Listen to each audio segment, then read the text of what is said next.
This is one of the oldest love stories of all time, a tragedy that has haunted humans throughout the centuries, through civilizations.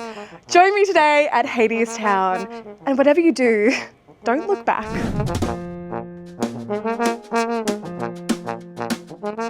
Hadestown is a modern retelling of the ancient myth of Eurydice and Orpheus, two young lovers who ultimately can't outrun their tragic fate.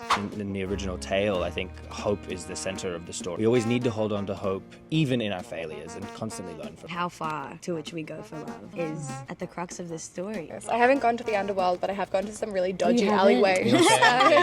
This is an ancient myth. What is gained when we kind of shift an ancient tale into contemporary themes, language, music? People in the audience, particularly the new generation, get to see a non-binary person and an Asian Filipino girl playing characters, playing people who are in love. I think that's the life-changing part about this show.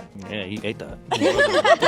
I think something that's been really fun doing this show is getting to put pieces of ourselves into it. So for me, it was really fun to add a little bit of my neurodivergency quirks into the show, which I was like another neurodivergent person. We spot each other. Yeah, it's very that. It's very that. And it's allowed me to make the character feel more three-dimensional in my head, which means every day feels fresh and there's always something new to find.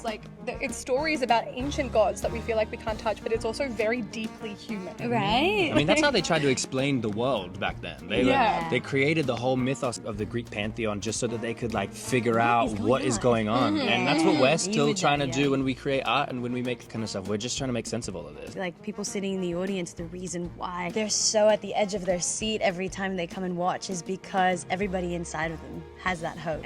Oh, maybe it might happen this time. And we learn from tragedy. Brings me, I don't want to spoil it. I don't know if you can have a spoiler that's like thousands of years old, but the Hadestown gasp.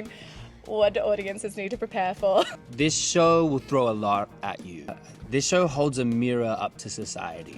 So I would say be prepared for what you might see in that mirror. I think there must be something so incredibly powerful that you feel being part of a retelling of a story that has been done through song and music and poetry for thousands of years. I really genuinely feel a connection to that.